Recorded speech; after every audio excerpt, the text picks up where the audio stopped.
TVT au cœur de l'information.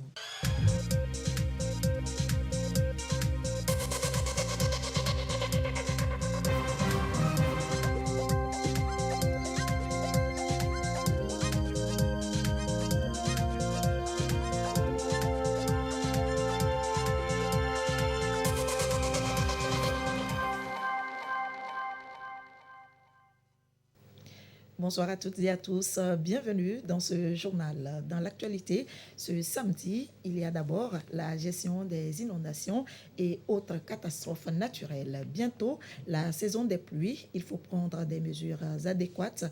Dès à présent, Madame le Premier ministre Victoire Toméga-Doubé a convié à cet effet tous les acteurs impliqués à une séance de travail. 9e réunion des acteurs politiques du cadre permanent de concertation. À l'ordre du jour, les réformes sur les droits de l'homme et la politique d'investissement au Togo. En savoir davantage dans un instant. Également dans ce journal, la revalorisation du SMIG, la mesure peine à s'appliquer. Le ministre chargé du Travail mène à ce propos des discussions avec les acteurs de l'économie afin de débloquer la situation. Et puis le gala de charité Woman Night, édition 2023, une soirée organisée par la Fondation Agir Ensemble pour l'Afrique. Les femmes sont honorées à l'occasion. Artistes invités KS Bloom de la Côte d'Ivoire et Merci Chio du Nigeria. Voilà pour les titres. La saison pluvieuse s'annonce. Des précautions doivent être prises d'ores et déjà pour parer à toute éventualité. C'est dans cette optique que Madame le Premier ministre Victoire Toméga-Doubé a tenu une réunion avec la plateforme de réduction des risques de catastrophe. Yasmine Kodia. Le Premier ministre Victoire Toméga-Doubé, en séance de travail avec les acteurs départementaux en charge des risques et catastrophes, les autorités communales et les chefs traditionnels. La saison des pluies s'annonçant, la chef du gouvernement a attiré l'attention de chaque acteur sur le rôle qu'ils doivent jouer pour faire face aux éventuels risques et catastrophes durant les pluies de cette année 2023. Comment faire pour que les ouvrages de caniveaux puissent fonctionner normalement, surtout dans le cadre justement de l'écoulement normal des eaux. Il y a le côté civique qu'il faut encourager, sensibiliser la population dans ce sens pour que les gens ne continuent pas à jeter toute ordure dans les caniveaux. Il faudra qu'on s'entende à de grandes pluies. Des mesures idoines sont prises pour réduire, voire empêcher les sinistres. Victoire Toméga-Doubé a donné les instructions aux acteurs de la plateforme nationale de la gestion des risques et catastrophes pour prévenir et être à la hauteur d'éventuels sinistres. Des dispositions selon les ministres en charge des travaux publics et celui de la sécurité sont prises pour coordonner les actions sur le terrain. Quand on prend le cas du bassin du marché de Djanaoui, les travaux sont complètement achevés, réceptionnés. Mais par contre, pour les 5 autres bassins, on a plus de 85% du taux d'exécution. On aura les pompes qui sont arrivées déjà au port autonome de Lomé. Il suffit de les récupérer et de venir les installer pour permettre à ce que le surplus des eaux qui vont déborder de ces bassins puisse être drainé vers les grands lacs. Nous nous sommes retrouvés autour de Madame le Premier ministre pour faire la synthèse de la gestion des risques de catastrophe de 2022 et les besoins exprimés par les différents départements ministériels, les différents services pour faire face à d'éventuels risques de catastrophe en 2023. Alors, le Premier ministre a attiré l'attention de chaque acteur sur le rôle qu'il doit jouer. Le curage des caniveaux, l'entretien des bassins, la mise en place des équipes d'assainissement pour qu'au cas où le pays arriverait à faire face à une catastrophe, qu'on ne perde pas le temps. Si en 2022, les pluies ont été de normal à déficitaires selon la direction de l'assainissement, le Togo a connu des inondations par endroits. Des mesures préventives prises par les autorités togolaises ont permis de contenir la situation. Pendant ce temps, l'Agence nationale de la météorologie publie les prévisions saisonnières de 2023. Le tableau est établi. Les producteurs agricoles savent à quoi s'en tenir désormais. Karine Olanlo. L'Agence nationale de la météorologie apporte des réponses aux questions que l'on se pose, à savoir quel temps fera-t-il cette année? Quelle attitude doivent adopter les producteurs? Eh bien, pour les mois de mars, avril, mai, voici ce qui ressort. Cette année, la saison serait humide. C'est-à-dire on aura des pluies qui vont pouvoir permettre à ce que les agriculteurs puissent essayer de faire toutes les activités. Donc en matière de cela, on a prévu un démarrage un peu moyen à tardif, c'est-à-dire la saison va démarrer un peu tardivement. Donc actuellement, dans les zones où les pluies ont déjà commencé, les populations paysannes vont pouvoir essayer de mettre en terre les graines ou ceux qui ont déjà préparé leur terrain. Pour ce qui concerne les inondations, l'ANAMET prévient.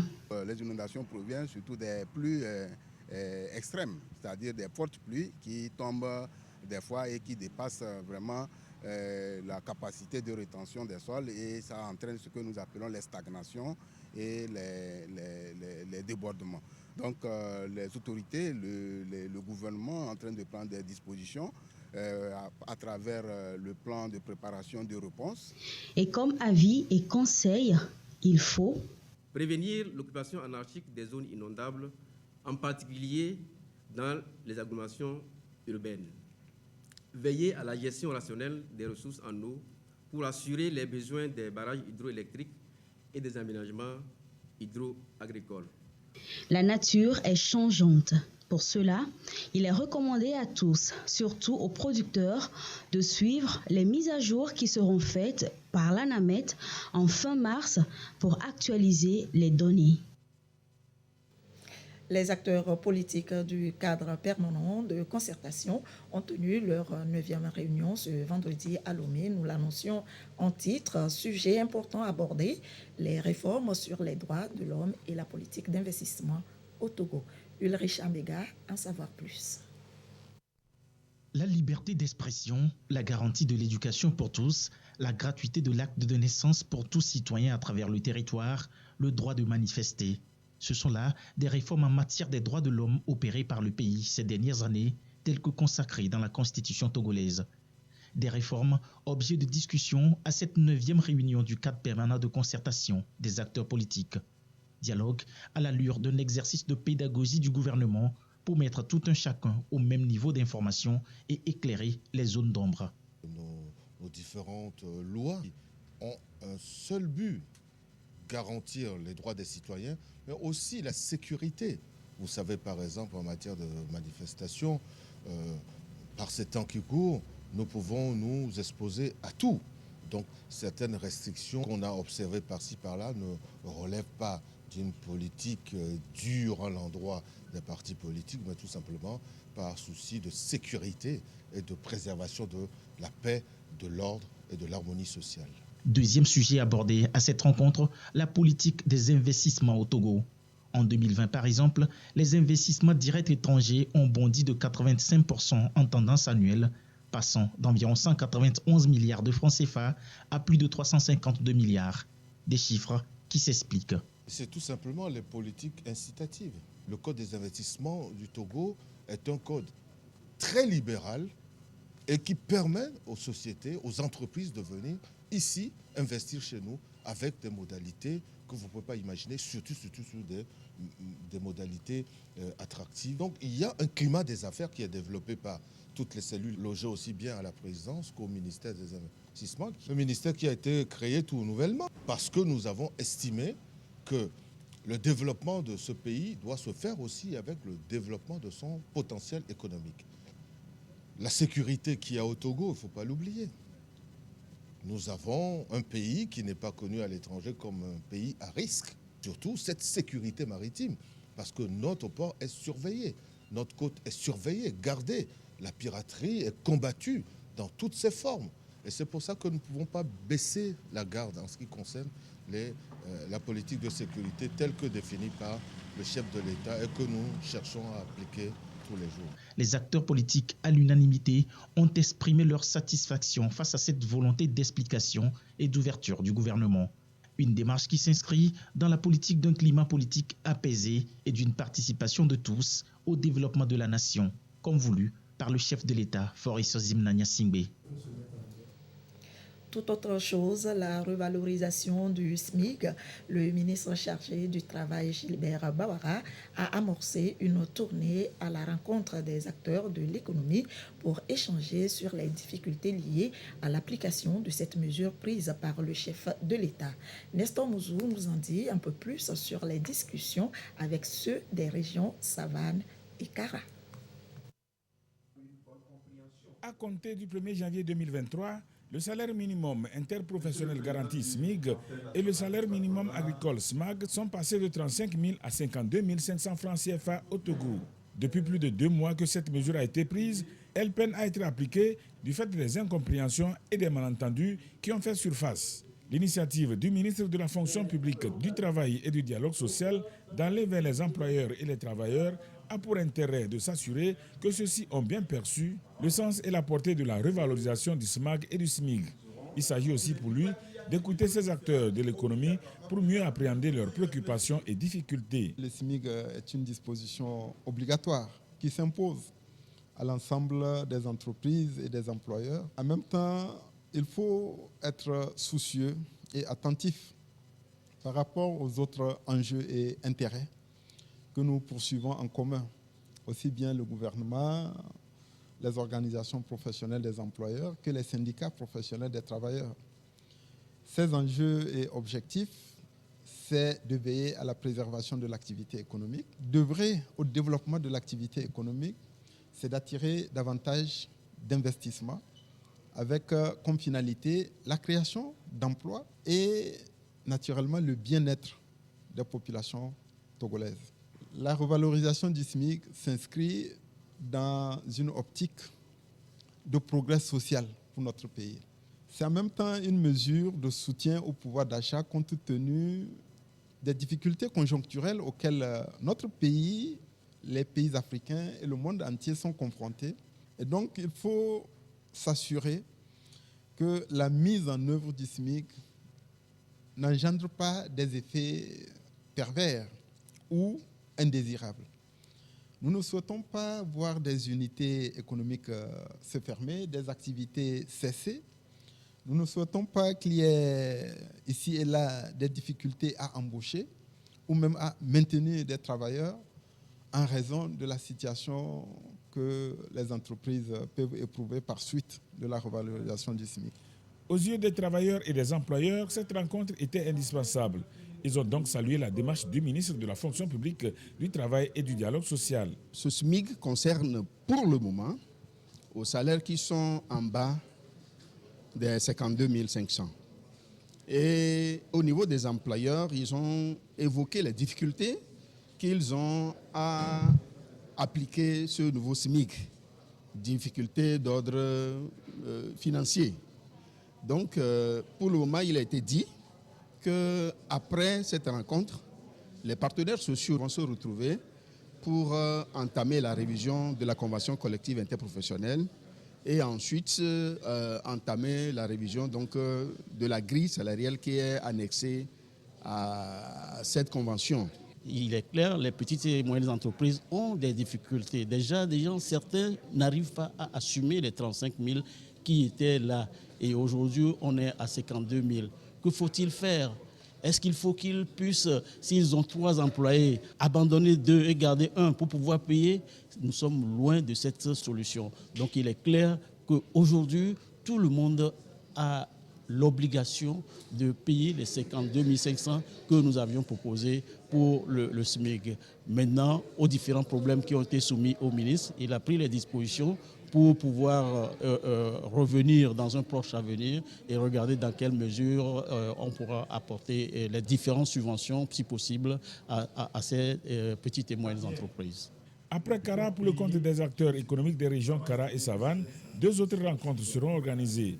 L'une à Tapamé avec les travailleurs et employeurs des régions centrales et plateaux et l'autre à Lomé pour ceux de la région maritime et du Grand Lomé.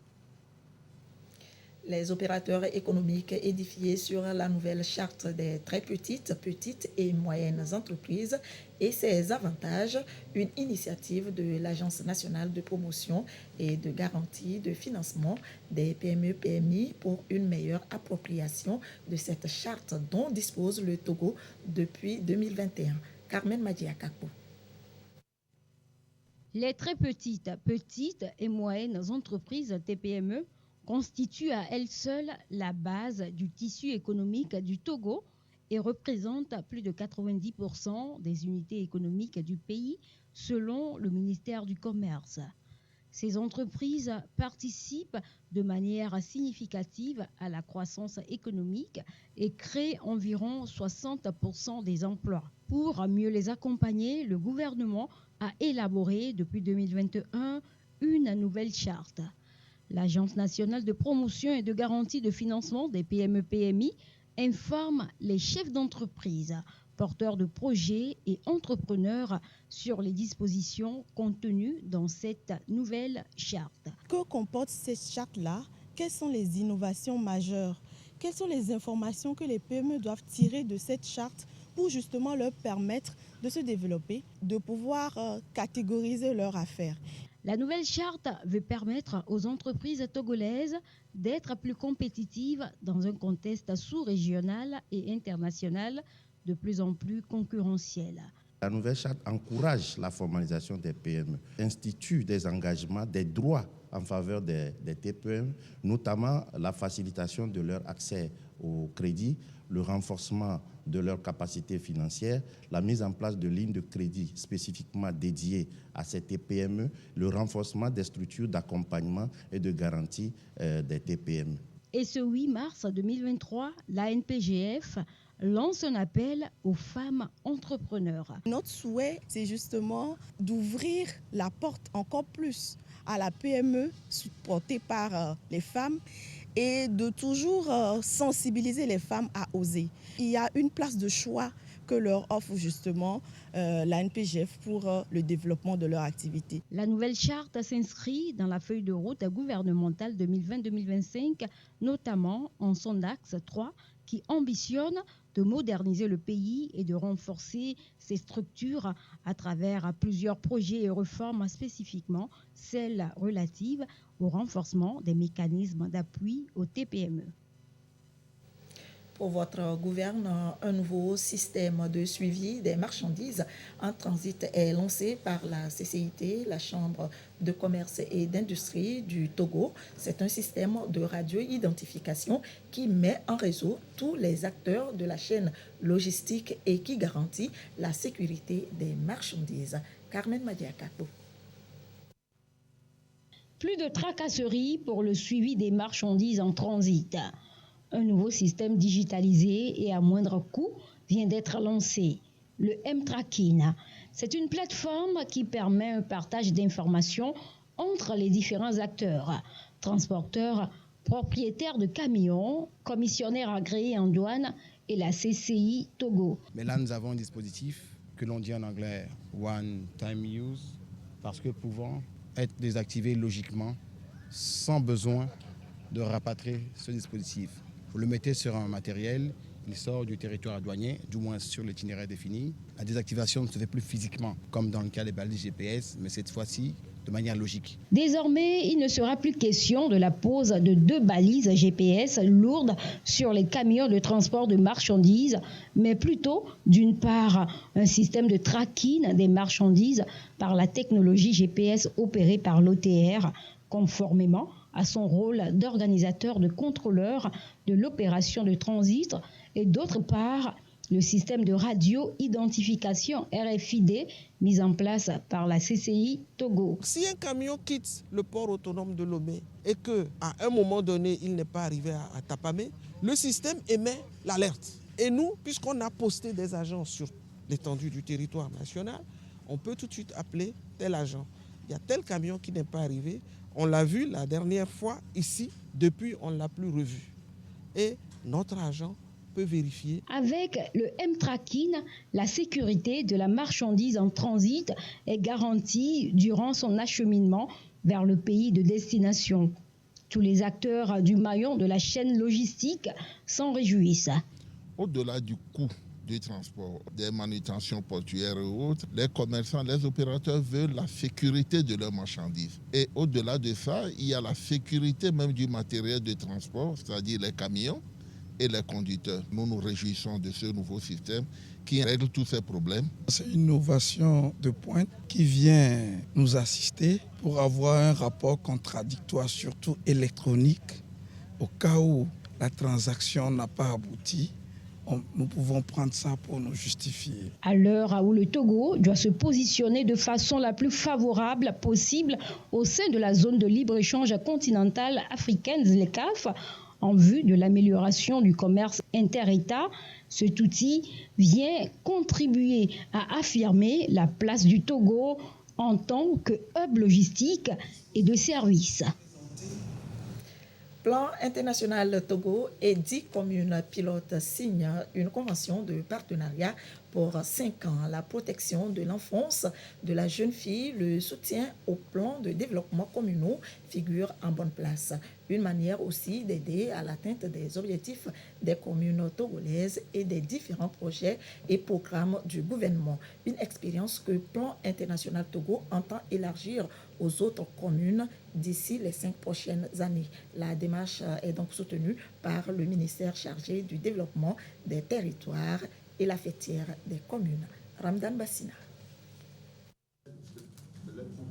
Par ces paraphes, 10 communes signent le cadre de partenariat avec Plan international, un mémorandum d'entente qui met l'accent sur des points d'intérêt communs, la protection et la promotion des droits des enfants, des jeunes et filles, l'amélioration et l'offre éducative et le soutien aux plans de développement communaux, entre autres. Ce que nous souhaitons faire avec ces communes, c'est contribuer à renforcer la compréhension, la planification, l'action et le suivi-évaluation de toute la programmation relative aux droits des enfants, à leur protection, à l'éducation, aux questions d'égalité et de genre. Et nous avons, à travers tout un processus avec le soutien institutionnel du ministère d'État en charge de la décentralisation et l'accompagnement de la fêtière des communes, nous avons pu identifier sur toute l'étendue du territoire 10 communes, à raison de 2 communes pilotes par région économique. Et nous allons commencer pour une durée de 5 ans, une dynamique d'innovation, de réflexion, d'action pour pouvoir définir des projets qui tiennent en compte et qui fassent la promotion des droits des enfants, des droits des filles et de l'égalité pour tous. Les parties prenantes s'engagent ainsi dans un principe de transparence, de redevance et de partage des responsabilités et des risques. Nous nous engageons à respecter les clauses du contrat pour que d'ici peu, en 5 ans, les résultats soient positifs. Donc je pense que les maires et les communes, à travers les commissions spécialisées, vont s'y mettre pour donner un bon résultat à la fin. C'est une opportunité pour les jeunes filles de prendre le devant, d'avancer et d'évoluer dans tous les domaines de la vie sociale. 35 ans déjà que Plan international s'est installé au Togo et travaille de concert avec le ministère de l'administration territoriale, de la décentralisation et du développement des territoires. Passons à l'actualité internationale. Plus de 1300 migrants ont été secourus ce samedi par les gardes-côtes et la marine italienne. Ils se trouvaient à bord d'embarcations surchargées en difficulté. Près de 1200 personnes sont arrivées sur l'île de Lampedusa en l'espace de 24 heures en provenance de Sfax en Tunisie jeudi. Les réfugiés et les migrants originaires d'Afrique centrale, d'Afrique de l'Ouest et du Moyen-Orient ont été conduits au centre d'accueil de Lampedusa, qui pourra accueillir un maximum de 300 personnes. Le gouvernement italien a mis en place une série de nouvelles règles qui limitent l'action des ONG de sauvetage en mer. En bref, en Côte d'Ivoire, le parti de l'ancien président Laurent Gbagbo s'insurge après la condamnation prononcée contre 26 militants du PPACI pour trouble à l'ordre public. Il exige sans délai leur libération. La situation sécuritaire à l'est de la RDC, au cœur de la rencontre entre le président congolais et une délégation onusienne, une visite de 3 jours dans le pays. L'un des objectifs de leur visite est d'évaluer la situation sécuritaire dans le nord Kivu. Une délégation du Conseil de sécurité des Nations Unies est en visite en République démocratique du Congo. Alors qu'à l'est du pays, en proie à des violences opposant l'armée à la rébellion du M23, les combats se sont intensifiés ce vendredi. Renseignement. Le message principal que nous sommes venus porter, c'est que les Nations Unies, la communauté internationale, se tient aux côtés de la République démocratique du Congo, dans l'épreuve, parce que ce qui se passe à l'est du pays n'est pas acceptable. L'action des groupes armés est très condamnable. Elle doit être combattue. Après plusieurs annonces d'arrêt des hostilités restées sans effet ces derniers mois, un cessez-le-feu était censé entrer en vigueur mardi. Mais les combats se sont poursuivis dans la province du Nord Kivu, où le M23 continue d'étendre son territoire. Nous ne cessons de répéter depuis le début de cet entretien que le Conseil de sécurité agit pour la paix et la sécurité à différents niveaux.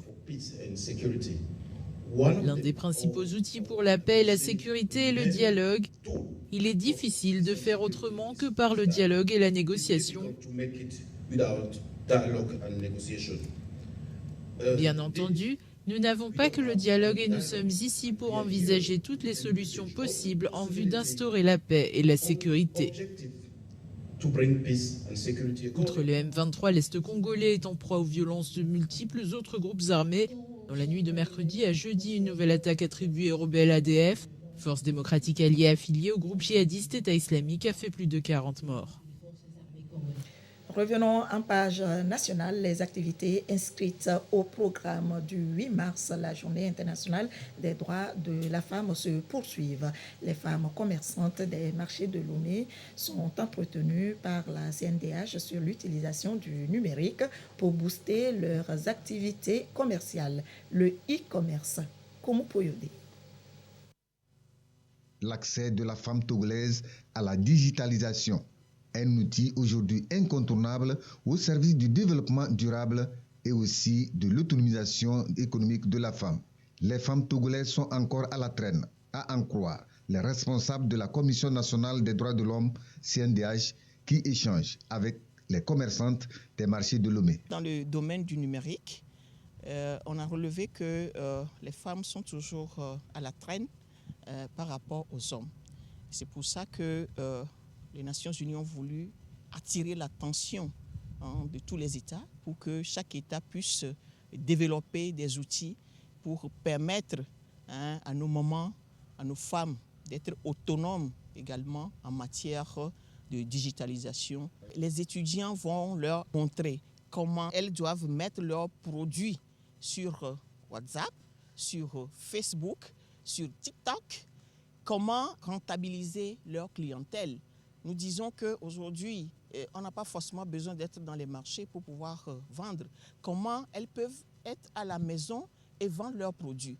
La rencontre va permettre à ces commerçantes de s'approprier des techniques de l'utilisation du numérique et de l'Internet dans leurs activités et aussi comment lutter contre la cybercriminalité. L'initiative s'inscrit dans la dynamique de la célébration de la Journée internationale de la femme, édition 2023. 8 mars, à la Société nationale des phosphates du Togo, SNPT, l'amicale des femmes de la société ont marqué cette célébration de façon festive et discuté surtout des sujets à même d'amener la femme à s'affirmer de plus en plus dans la société. Ulrich Amega. Tout au pas sur cette mélodie qui retentit à chaque 8 mars, Journée internationale des droits des femmes. Célébration marquée ici par l'amicale des femmes de la Société nouvelle des phosphates du Togo, SNPT. Une commémoration axée sur l'action, la sensibilisation et la mobilisation pour une plus forte émergence féminine dans la société. Des sujets importants que les femmes de la SNPT mettent en avant en ce jour spécial qui leur est dédié afin qu'elles marquent leur passage au sein de cette entreprise. Nous avons fait une communication sur le leadership parce que nous avons pensé que c'est un point très important que nous devons à chaque fois rappeler aux femmes. Parce qu'aujourd'hui, nous sommes en entreprise et les femmes qui ont des compétences en leadership sont les femmes qui peuvent demain prétendre à l'égalité entre les femmes et les hommes. Et ça, c'est important que nos femmes ici en entreprise sachent ce que c'est que le leadership, comment conduire une équipe de collaborateurs, comment se développer elles-mêmes, comment s'affirmer dans le travail, comment se positionner avec les hommes, sachent comment se former et s'améliorer pour prétendre aux mêmes postes hommes et femmes. J'ai exhorté les femmes à continuer à se former, à se mettre à niveau. Nous avons des défis à relever. Il ne s'agit pas de dire égalité, mais nous-mêmes les femmes, nous devons prendre conscience de nos lacunes, de nos limites pour pouvoir améliorer et prétendre à une égalité avec les hommes. Plus d'engagement et de détermination pour bâtir un Togo en paix où il fait bon vivre. L'essentiel à retenir du message adressé à ces femmes. Occasion pour cet amical de renouveler leur bureau à 1/3. Pour marquer d'une empreinte spéciale cette journée, l'amicale des femmes de la SNPT a fait don de forage à l'Institut des aveugles de Togoville. De quoi démontrer leur générosité. Dans le même registre, le gala de charité Woman Night édition 2023, la femme dans toute sa splendeur est honorée. Artistes invités, K.S. Bloom de la Côte d'Ivoire et Merci Chio du Nigeria. Autre activité à mettre à l'actif de la Fondation Agir Ensemble pour l'Afrique, un don de 3 millions de francs CFA à la Fondation La Pouponnière Sainte-Claire. Sandra Agbotier, reportage présenté par Yasmine Kodja. La Fondation Agir Ensemble pour l'Afrique a prévu diverses activités pour marquer la célébration du 8 mars dédiée à la promotion des droits de la femme au Togo comme partout ailleurs. Une soirée récréative dénommée Woman Night est ailleurs attendue ce soir à l'hôtel 2 février et demain au stade Omnisport de Lomé. Déjà, 2 artistes de la chanson, dont Merci Chinwo et K.S. Bloom, annoncent la couleur de la soirée. Jesus, you love me too much, oh, too much, oh, too much, oh, excess love, oh. Togo, Lomé. Je suis son enfant, ah, papa est là, je peux pas échouer. Outre ces 2 concerts, la délégation de la Fondation Agir Ensemble pour l'Afrique est allée faire un don à la pouponnière Sainte-Claire. C'est un chèque d'une valeur de 3 millions de francs CFA. Un geste très apprécié. Je tiens à remercier cette initiative, cette fondation et toutes les personnes qui ont accompagné la délégation pour venir visiter le centre, voir ce que nous faisons, voir les conditions dans lesquelles ces enfants vivent pour leur apporter ce qu'ils ont. L'une des missions de la Fondation Agir Ensemble pour l'Afrique est de venir en aide aux familles défavorisées. Durant toute l'année, nous faisons ce genre de gestes humanitaires, solidaires à des structures défavorisées. Et cette année, le choix est tombé sur la pouponnière de Togo. C'est une soirée vitrine qui nous permet donc d'exposer à tous nos invités et à ceux qui nous suivent aussi à l'étranger, les activités sociales que nous menons durant toute l'année. C'est aussi l'occasion de dire merci à nos sponsors dès le début donc, de la naissance de la Fondation Agir Ensemble pour l'Afrique et qui continuent aussi à nous croire et qui voient nos activités à travers cette soirée de la Woman Night. La Fondation Agir Ensemble pour l'Afrique n'est pas à ses premières actions de charité en faveur des démunis. L'édition 2023 de Woman Night vise à honorer et à rendre hommage aux femmes togolaises qui ne cessent de se démarquer dans la société par leurs actions louables. Et ce gala de charité Woman Night 2023 se déroule actuellement à l'hôtel 2 février à Lomé.